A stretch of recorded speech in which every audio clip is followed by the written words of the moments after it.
We'll have those stories in just a moment, but first let's get to breaking news. And within the last hour, a multi-vehicle crash in southeast Portland near I-205 and southeast Foster. This is a live look at the scene there. Police confirming at least one fatality along with injuries. Right now, southeast Foster is closed between 92nd and 101st, and all on and off ramps there to I-205 are also closed. No word on a cause here. We will update you as we learn more.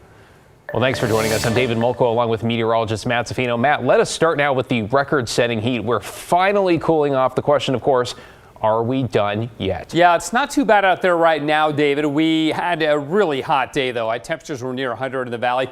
We're still at 80, which, for 11 o'clock at night is hot, no matter the time of year. This is our average high for this date. So, yes, it's a warm night, but the humidity, see that, 32%.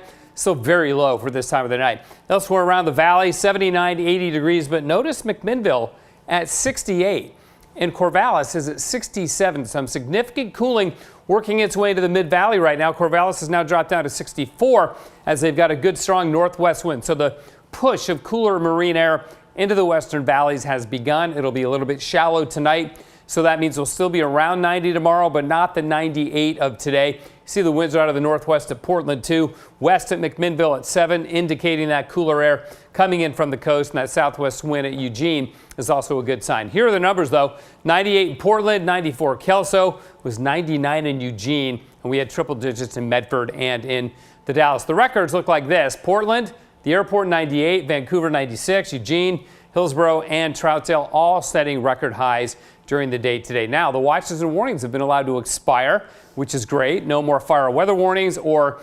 air quality warnings or heat advisories. That's all done.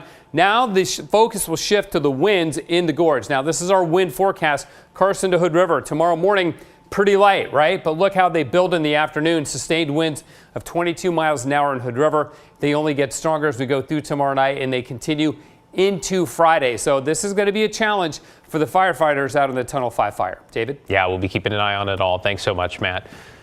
New tonight, a follow-up on a 13-year-old Portland boy now recovering in the hospital. A warning, some of the details here are disturbing, though the update this evening, it is nothing short of heartwarming. Jamari Woodward was struck in the head last week with a tire iron. Tonight, a familiar and famous face sent him a special get well message. Prayers keep pouring in for 13-year-old Jamari Woodward. Jamari, what's good, bro? Including this message from Blazers star Damian Lillard. Heard the news. I just wanted to take a second to send you some love, send you well wishes, bro. A very unfortunate situation.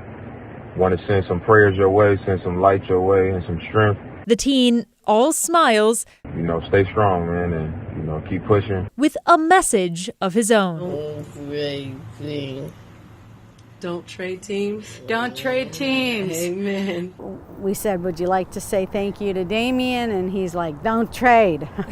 Moments that offer a glimmer of hope as Jamari fights to get better.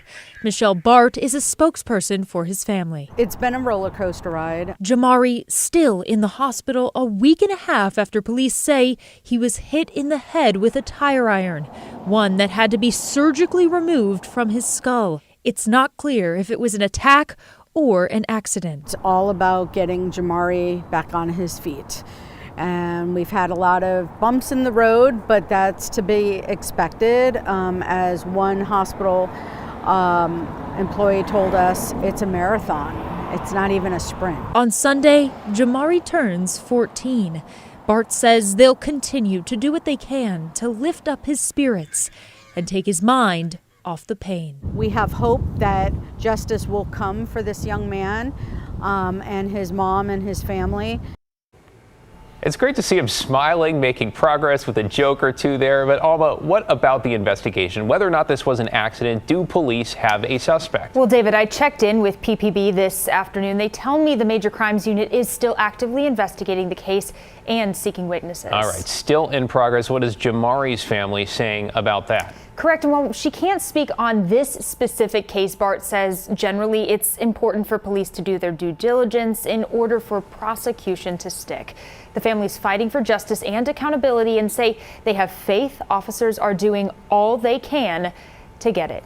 David? Let's hope they get an update soon, and we wish Jamari a speedy recovery. Thanks so much, Alma. Let's get you caught up on tonight's other headlines now. Gresham police have seized 11 guns and more than 1,000 rounds from the home of a 19-year-old they say was involved in a shooting. Police say Mateo Green shot at someone June 25th after a dispute in the drive-through line of a fast food restaurant. Green was arrested Monday. Then on Tuesday, authorities recovered these firearms, including 5 rifles from his vehicle and house. Green faces charges that include unlawful possession of firearms and attempted assault. In Milwaukee, police have arrested a man they say tried to kidnap a 3-year-old boy during last night's fireworks show. Police say the boy was sitting on his father's lap at Milwaukee Bay Park when a man identified as 29-year-old Michael Carrillo came up and grabbed him. The boy's father was able to hold on. Police tracked down the suspect nearby, say he punched an officer when they tried to arrest him. Carrillo is now in the Clackamas County Jail facing charges for attempted kidnapping and assault. Oregon DMV offices have halted all driver license and permit transactions after an outage brought down the agency's camera system. A DMV spokesperson says they are not sure what caused the outage, but they add it is not related to the recent data breach where millions of people had their personal information compromised. No word on when the system will be back up. And we are keeping an eye on the Tunnel 5 fire burning in Skamania County. The good news, its size, roughly 550 acres, has not changed that much in the last 48 hours, though neither has containment, still sitting around 5%. About 10 homes have been destroyed. Evacuations remain in place in some areas. A nearby stretch of State Route 14 remains closed. I-84 on the Oregon side remains your best alternate. Well, speaking of fire, in one Clark County neighborhood, the 4th of July brought fireworks being set off where they shouldn't have been, causing significant damage to one home and sending a woman and her animals scrambling for safety. Tim Gordon tells us about the teenager who stepped up and came to their rescue.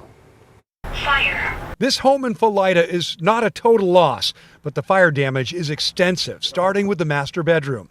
Outside, Rexanne Workala says the fireworks raining down over her from the neighborhood next door was extremely intense into the night on the 4th of July. I was actually witnessing it, and I did holler a couple times when they stopped for a few seconds to try to get them to stop. I was trying to tell them it was flying over, and it was like a war house over there. It was a horrible war, nonstop. She says the fire kicked up in the tall arborvitae and spread to her home. Workala's husband was in the hospital for a knee surgery, but she did have help. I was driving home. I see these bushes right here just starting to catch. 18-year-old Jace Wade saw the trouble, stopped, and went into rescue mode. Yes, the house was on fire. Most of the master bedroom and that whole side was on fire by that point. The house was starting to fill with smoke a little. You came along at the right time. Yes, I did. I'm very grateful I did. I mean, it came out of the pureness of my heart, so. Yeah, she was inside, and she has a lot of animals in there. I'm not sure how many, but we got 2 kittens and her out. For 25 years, Workala has been a committed animal rescue and foster mom with a focus on helping cats. That is Sugar and Spice. And this is Toby. In all, 13 cats and 3 dogs were in the home, and several people, including firefighters, ultimately saved them all. There was some really, really good people that came. I mean, we've lived here 30 years. What are you going to do? It's a lot to take, a mix of emotions to go with no sleep after a terrifying night. Rexanne's son, Michael, puts it this way. You know, it's sad to see your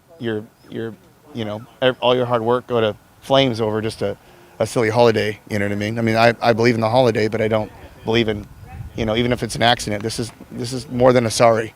Frustration now mixed with thanks for those who made important rescues at this home in Philida. Tim Gordon, KGW News.